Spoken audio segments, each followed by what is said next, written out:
मुझे कितना टाइम लगा इंटीग्रेशन के लिए क्या करना चाहिए और कितना टाइम लगता है यहाँ पे लैंग्वेज सीखने में कितना टाइम लगता है और इंटीग्रेट होने में कितना टाइम लगता है। नमस्कार, एक नए दिन और एक नए व्लॉग में आपका स्वागत है। आज का व्लॉग मैं शाम से शुरू कर रहा हूँ और आज वो दिन है जिसका मुझे पूरा हफ्ता इंतज़ार रहता है, यानी कि आज मेरी ड्यूटी ख़त्म हो गई और कल मेरा ऑफ है। तो जो लोग मुझे पहली बार देख रहे हैं उनके लिए बता दूं कि मेरा नाम अभिषेक दीक्षित है और मैं ऑस्ट्रिया के एक छोटे से गांव में रहता हूं। गांव कह लीजिए, शहर कह लीजिए, जो भी है, छोटा सा शहर मारियासेल, और मैं यहाँ रहता हूं। जैसा कि आप लोगों को पिछले वीडियोस में मैंने बताया होगा, कभी तो बताया होगा कि ऑस्ट्रिया में जो है म्यूज़िक का बहुत ही ज़्यादा बोलबाला है। ऑलमोस्ट हर बच्चा यहाँ पे म्यूज़िक सीखता है और हमारे बच्चे भी सीखते हैं। और ठीक उसी तरह जैसे कि किसी भी सब्जेक्ट में टेस्ट होते हैं, म्यूज़िक के भी यहाँ पे टेस्ट होते हैं। टेस्ट तो क्या ही बोलिए, अब वो टाइम टाइम से उनके कॉन्सर्ट्स होते हैं। तो ऐसा ही एक कॉन्सर्ट आज आर्यन का है, पियानो का। अब मैं ड्यूटी के बाद वहीं जा रहा हूँ, थोड़ी देर बाद उसका कॉन्सर्ट होगा, तो वो देखता हूँ आप लोगों को क्या दिखा सकता हूँ क्या नहीं दिखा सकता। चलिए चलते हैं, वो वहाँ से शुरू करते हैं, फिर कल जो भी हो रहा होगा आपको दिखाऊँगा मैं। तो आर्यन पियानो सीखता है और ट्रम्पेट सीखता है।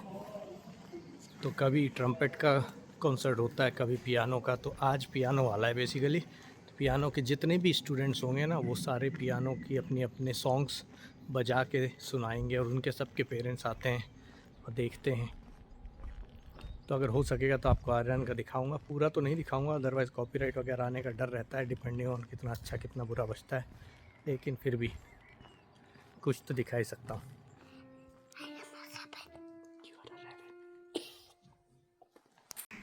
लियोन ऑलरेडी आया हुआ है यहाँ पे।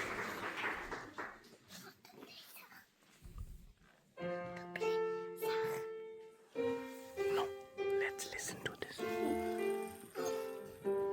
ये लियम और ओपा बैठे हुए हैं।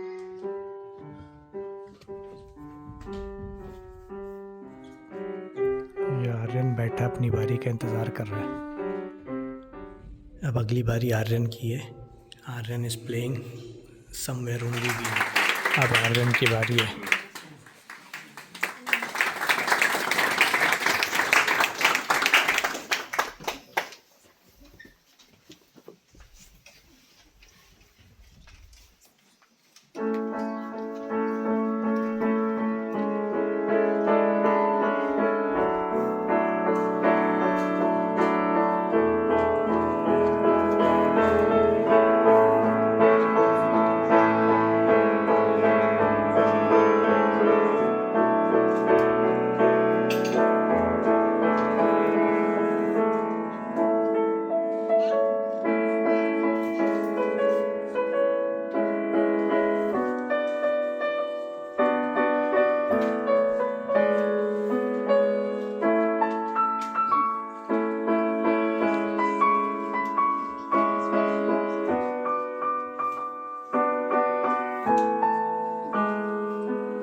This one I have to record. This is cool.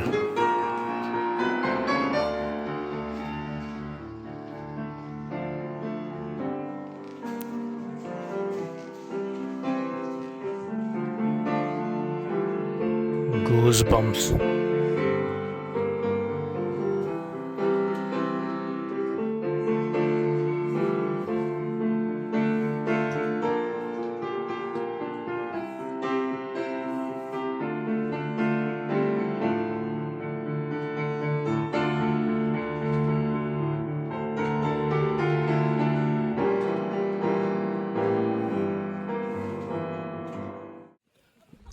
तो आर्यन का 4 स्पीलस्टुंडे इसको कहते हैं, पियानो का कॉन्सर्ट हो चुका है और अब हम लोग घर जा रहे हैं।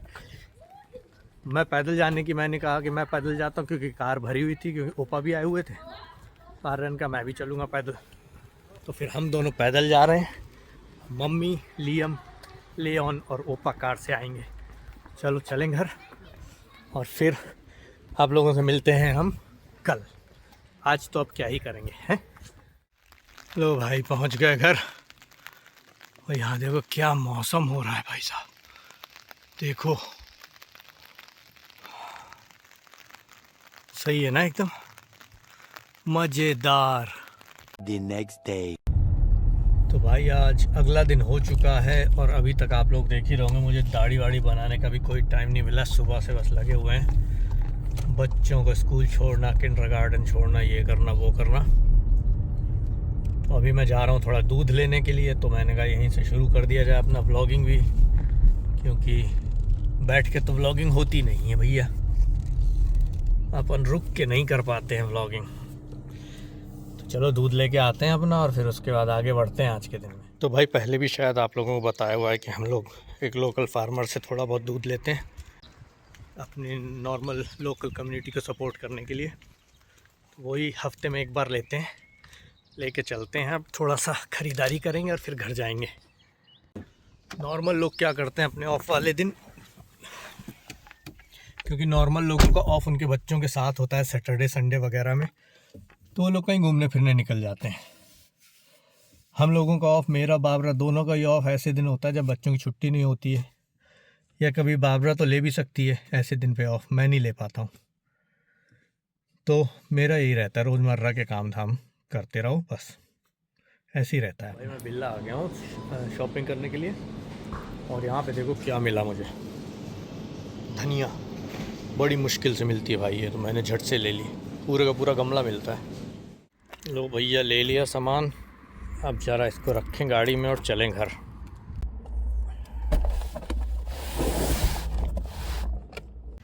यहाँ सर्कस लगा हुआ है 3 दिन के लिए। सोचा था कि देखाऊंगा सर्कस बच्चों के साथ, लेकिन सर्कस देखने का टाइम नहीं है क्योंकि ये और 50 चीज़ें ऑलरेडी हैं, अपन नहीं कर सकते। भाई 1:45 बज गया और अभी तक देखो दाढ़ी बनाने के टाइम नहीं मिला। बहुत ज़रूरी काम थे आज मुझे, तो लेऑन को भी ले आया मैं किंडरगार्टन से, पर टाइम ही नहीं मिला कुछ करने का, रिकॉर्ड करने का। है टाइम मीन्स टाइम recording का। या टाइम नहीं मिला रिकॉर्ड करने का। It means I did not get the time to record anything. Why? Because I was busy since morning. चलो अब अंदर चलें, थोड़ी देर में चलें भैया को लेने। अरे अरे अरे अरे अरे अरे ये क्या किया। इससे पहले कि आगे मैं कुछ भी करूं, सबसे पहले शेव करूंगा, तभी कुछ करूंगा। हो गया भाई, दाढ़ी बन गई, देखो चमक गया मैं। अबे फ़ोन हट जा भाई। हाँ हो गया, सही हो गया ना। अब लग रहा हूँ थोड़ा साफ़ सुथरा सा। चलो अब चलते हैं। कहाँ चलते हैं? बच्चों को लेके आते हैं। Shark boy, lava girl. Really? Shark boy and lava girl? Then you watched Aman with me. Yes, I saw with you. We have to go and pick up Aryan भैया and Liam भैया. Come, let's go. Turn it off, we go. और ये देखो भैया यहाँ पे चावल बन गया है और बाकी सामान बनना अभी बाकी है। What do you want? Cookie. Cookie? I don't have cake. I have. Let me give you a cake. Mr. Brownie. ये लो ब्राउनी, मिस्टर ब्राउनी की ब्राउनी खा के देखो।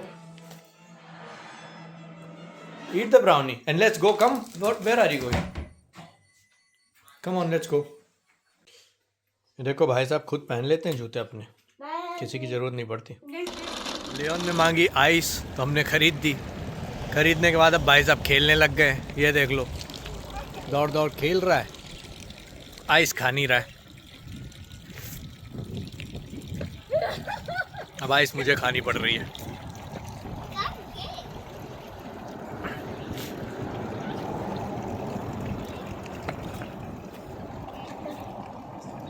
Nah. Dia? Wait wait wait wait, मम्मा भी आ गई यहीं पे। मैं जा रहा था मम्मा के पास, मम्मा यहीं आ गई। ये देखो यहीं पे इसकी शॉप, यहाँ से शॉप भी देखते रहेंगे और आइसक्रीम भी खाते रहेंगे। सही है ना?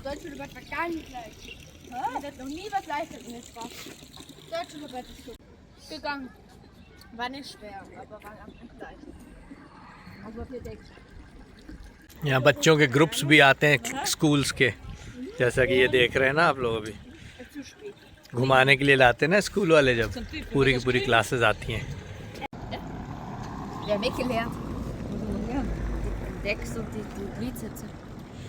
आर्यन का कल टेस्ट है, लियम का आज था। Liam which one did you have? हाँ, लियम का जर्मन का टेस्ट था, आर्यन का कल है जर्मन का test.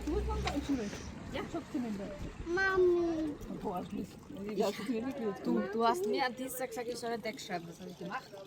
Hä? Den habe ich nicht gesehen. Den Text. Doch, den habe ich dir gezeigt. Wie oft hat der nicht mehr einen Text geschrieben?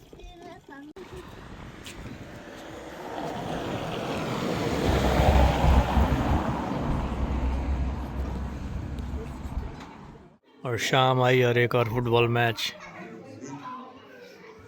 को Liam practice कर रहा है।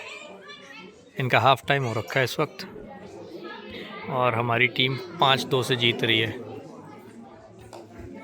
लियम ने भी खेलना शुरू कर दिया अब।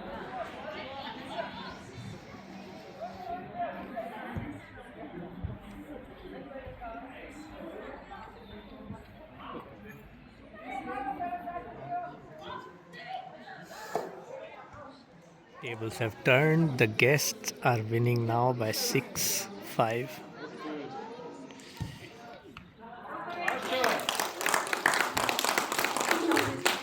आखिरी के 7 मिनट बचे हैं। लेट्स सी क्या होता है।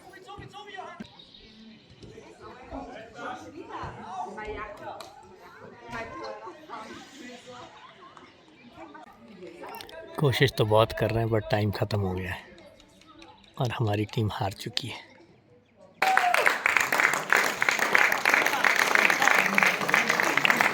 गेम ख़त्म, हम लोग हार गए। तो भाई साहब गुड मॉर्निंग। एक और समर का ठंडा ठंडा दिन, सुबह सुबह। अभी 8 बज रहा है, 8:15 बज रहा है, कुछ ऐसे ही होगा। और मैं जा रहा हूँ वापस घर की तरफ। तो मैंने कहा ये रास्ते में कुछ नई प्रोग्रेस हुई है, आपको दिखाते चले। ये देखो भैया, यहाँ पे नया प्रोजेक्ट तो क्या ही कहेंगे, परमानेंट ही है। ये लगाए गए हैं यहाँ पे, देख रहे हैं आप लोग। ये पूरे रास्ते लगे हुए इस तरह के बोल्डर्स और उनके अंदर प्लांट्स लगाए गए हैं। अब इनमें क्या खासियत है? खासियत इसकी ये है कि ये सारे प्लांट्स जो यहाँ लगे ना, ये हाइल फ्लांसन है। हाइल फ्लांसन मीन्स हीलिंग प्लांट्स। तो कौन सा प्लांट क्या है और उसकी क्या क्वालिटीज़ हैं वो सब लिखी हुई हैं यहाँ पे, और वही प्लांट्स यहाँ लगाए हुए हैं। ठीक ऐसे इधर भी लगे हैं। तो बेसिकली ऑस्ट्रिया में नेचुरल थेरेपी को भी बहुत महत्व दिया जाता है और पेड़ों के जो जड़ी बूटियाँ होती हैं इन सब के बारे में लोगों को बहुत जानकारी है। अब ये जैसे यहाँ पे किस प्लांट से क्या फ़ायदा होता है वो सब लिखा हुआ है। इनफैक्ट यहाँ पे कोरिएंडर भी लग रही मुझे। ये कोरिएंडर है क्या? एक मिनट, कोरिएंडर तो नहीं लिखी हुई है, पार्सले होगी ये। तो इनके क्या फ़ायदे हैं क्या नहीं वो सब लिखा हुआ है यहाँ पे। लिखा जर्मन में है। अब इतना टाइम तो है नहीं कि खड़े होके पढ़ें, लेकिन हाँ आते जाते लोग रुक के पढ़ सकते हैं। ये लगाए गए हैं बेसिकली स्कूल के फ़ायदे के लिए। तो जब बच्चे आएँ तो बच्चे अपना बढ़िया पढ़ के, ये जैसे यहाँ लिखा हुआ है हाइल फ्लांसन फॉर फ्राउन, यानी कि हीलिंग प्लांट्स फॉर लेडीज़। ये अभी नया ही लगा है। जैसे वहाँ पे देखिए नए नए फूलों के वो लगाए हुए हैं, रोज़ वगैरह लगे हैं और अलग अलग तरह के रोज़ ही लगे हैं मेरे ख्याल से, अलग अलग कलर के। तो ये सब बहुत बढ़िया बनाया हुआ है।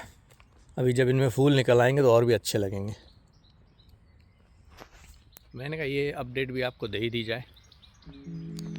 और अगर आप लोगों को याद हो पिछले किसी वीडियो से, यहाँ पे बहुत सारे रॉक्स हुआ करते थे, वो रॉक्स हटा के अब यहाँ पे गार्डन बना दिया गया, पेड़ लगा दिए गए।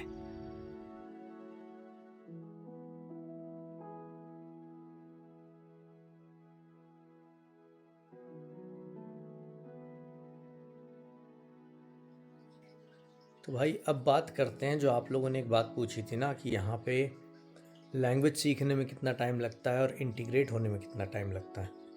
तो मैंने कहा आराम से बैठ के अभी थोड़ा सा टाइम है आपको बता ही देता हूँ कि ये सब चीज़ें करने में टाइम कितना लगता है आखिरकार। तो देखो भाई, आप किसी भी कंट्री में जाओगे तो वहाँ की लैंग्वेज सीखना आपको पड़ेगा ही पड़ेगा, डिपेंडिंग ऑन कि आप कितने टाइम के लिए वहाँ जा रहे हो। अगर आप एक डेढ़ कुछ महीनों के लिए, हफ्तों के लिए जा रहे हो तो कोई फ़र्क नहीं पड़ता, सिर्फ इंग्लिश से काम चल जाता है। लेकिन अगर आप लंबे टाइम के लिए जा रहे हो तो मेरी रिकमेंडेशन यही होती है कि जितना जल्दी हो सके लैंग्वेज सीख लो। एटलीस्ट बोल चाल की तो सीख ही लो, मतलब ग्रामेटिकली ना भी सही आए, बोल चाल वाली तो सीख लो। तो अब इसमें टाइम कितना लगता है, तो आप सभी लोग स्कूल तो गए ही होंगे। अब स्कूल में क्या होता है कि एक टीचर होती है जो कि आपको एक सब्जेक्ट पढ़ाती है, कोई सा भी सब्जेक्ट हो, डजेंट मैटर। अब टीचर तो एक तरह से पढ़ा रही है, लेकिन स्टूडेंट्स में से एक को तुरंत समझ में आ रहा है, एक को समझ में नहीं आ रहा कि क्या है। जैसे मेरे साथ केमिस्ट्री में होता था, मेरे कुछ दोस्तों को एकदम चकाचक तुरंत समझ में आ गई, मुझे आज तक नहीं आई, मेरे पल्ले नहीं पड़ती। तो ठीक वैसा ही हम लोगों के साथ नॉर्मल ज़िंदगी में भी होता है। अब अगर आप लैंग्वेज सीख रहे हैं तो डिपेंडिंग ऑन कि आपकी लर्निंग ग्रास्पिंग पावर क्या है लैंग्वेज के मामले में, उस पर डिपेंड करेगा आप कितनी जल्दी सीखते हो। और दूसरी बात विलिंगनेस पे भी डिपेंड करेगा। विलिंगनेस इसलिए कह रहा हूँ कि मैंने 3 साल बेंगलोर में गुजारे और उस टाइम मैंने सोचा ही नहीं कि मैं कन्नड़ भी सीख लूँ। अगर सीख ली होती तो बहुत अच्छा रहता, एक और लैंग्वेज आ जाती। 3 साल मैंने, या 2.5 साल लगा लो अगर ट्रेनिंग हटा दो। अगर आप कहीं भी जाते हैं तो सबसे पहले वहाँ की लैंग्वेज सीख लीजिए, लाइफ बहुत आसान हो जाती है। तो कितना टाइम लगता है, इसका जवाब मैं सिर्फ ऐसे दे सकता हूँ कि देखिए, अगर आप एक कोर्स ज्वाइन करते हैं तो कोर्स एक सेट टाइम के लिए होता है, उसमें आपको ग्रामर बता देंगे, वर्ड्स बता देंगे, उसके बाद मेहनत आपकी है, आप कितने टाइम में सीख जाओ। मैं जब आया था यहाँ पे तो मैंने कोई कोर्स वोर्स नहीं ज्वाइन किया पहले, मुझे एक वर्ड भी नहीं आता था। मेरे साथ बारबरा थी, बारबरा को इंग्लिश आती थी, वो ट्रांसलेट कर देती थी। चारों तरफ हर कोई जर्मन बोल रहा होता था, और जिन लोगों को इंग्लिश आती थी वो थोड़ी बहुत इंग्लिश मेरे साथ में बात करते थे। तो इंग्लिश जर्मन सब मिक्स्ड, और धीरे धीरे करते करते इधर से ये वर्ड ग्रैस्प किया, उधर से ये वर्ड ग्रैस्प किया, और कुछ वर्ड सिमिलर होते थे इंग्लिश के जैसे। तो उस तरह से करते करते धीरे धीरे मैं अपने दिमाग में ही बनाता गया कि हाँ, इसको जर्मन में ऐसे बोलते हैं, इसको जर्मन में ऐसे बोलते हैं। तो वो वहीं पे विलिंगनेस आती है कि आप कितना ग्रास्प करके उसको कितना यूज़ करने की कोशिश करते हो। अगर मैं ये करता नहीं, मुझे तो नहीं आती, मैं तो सिर्फ इंग्लिश बोलूँगा, अगर बोलनी है तो बोलो, नहीं तुम ऐसी तैसी में जाओ, तो फिर दिक्कत होती। तो हम लोगों के साथ अक्सर यही होता है कि बहुत बार हम लोग सिर्फ अपने सर्कल में ही अंदर रहते हैं और बाहर की लैंग्वेज को सीखना ही नहीं चाहते हैं। तो उस वक्त ये दिक्कत आ जाती है कि आप नहीं सीख पाते हो लैंग्वेज। जैसा यहाँ पे बहुत सारे लोगों के साथ होता है, 35 40 साल उनको हो गए आए हुए, पर आज भी वो ठीक से जर्मन नहीं बोल पाते हैं। उसका कारण यही है कि उनका जो सर्कल है वो उनके अपने देशवासियों के साथ में मिक्स है, तो वो नहीं सीख पाते हैं। मुझे कितना टाइम लगा ये एग्जैक्ट तो मुझे नहीं पता कितना टाइम लगा, क्योंकि मैं धीरे धीरे सीखता रहा। और जब मुझे रियलाइज़ हुआ कि हाँ, अब मैं बिना बारबरा के लोगों के साथ बात कर सकता हूँ, बिना डर के, बिना ये सोचे कि हाय मैं कुछ गलत ना बोल दूँ, दैट वॉज 4 ईयर्स। 4 साल के बाद मुझको ये लगने लगा था। तब मैंने सोचा कि अब तो इतनी जर्मन तो आ गई है कि मैं अगर कोर्स करने जाऊँ तो वहाँ मुझे दिक्कत नहीं होगी। तो उसके बाद फिर मैंने कोर्स किया, जब मुझे इतनी जर्मन आ गई कि मैं लोगों के साथ कन्वर्सेशन कर सकूं अकेले, तब फिर मैंने जर्मन लैंग्वेज का कोर्स किया, B1 लेवल का। तो ये तो था लैंग्वेज के बारे में कि कितना टाइम लगता है लैंग्वेज सीखने में। तो मुझे 4 साल लगे थे, पर 4 साल से पहले ही आ गई होगी। 4 साल में मैंने रियलाइज़ किया कि I can speak without the help of Barbara. तो अब बात करते हैं इंटीग्रेशन की। इंटीग्रेशन के लिए क्या करना चाहिए और कितना टाइम लगता है। तो इंटीग्रेशन में बहुत सारे फैक्टर्स हैं जो कि आपको इस इंटीग्रेट होने में मदद करते हैं या फिर रुकावट बनते हैं। सबसे पहली बात ये देखना है कि आप और आपकी पत्नी, आप दोनों इंडियन हैं, और आपका जो सर्कल है क्या वो भी सारा इंडियन ही है। तो बेसिकली क्या होता है कि अगर आप एग्ज़ाम्पल लीजिए, आप एक कि आप दूसरे देश में पहुँचे, आपकी वाइफ भी आ गई आपके साथ। अब आप तो काम में बिज़ी हो लेकिन वाइफ नहीं है, वाइफ बोर हो रही है, उसको और इंडियंस की ज़रूरत है, उसको बात करने के लिए कोई चाहिए। आप लोग ढूंढते हो इधर उधर और आप अपना बढ़िया सा एक सर्कल बना लेते हो इंडियंस का, ठीक है। अब चूंकि आपकी वाइफ को लैंग्वेज नहीं आती है तो she is uncomfortable to socialise with the normal people. और फिर वही विलिंगनेस वाली बात कि अगर आपने नहीं सीखी लैंग्वेज और अपनी तरफ से कोई एफर्ट नहीं मारा लोगों के साथ सोशलाइज करने में या कुछ बातें करने में, तो आप उसी कोकून के अंदर रह जाते हो, उसी सर्कल के अंदर रह जाते हो। एक तो ये सिनेरियो हो गया। दूसरा सिनेरियो कि आपने आते ही भाषा सीख ली। भाषा सीखने से क्या हुआ कि आप सिर्फ इंडियंस के ही टच में नहीं हो, इंडियंस के भी टच में हो और साथ साथ आप लोकल लोगों से भी टच में हो जाते हो।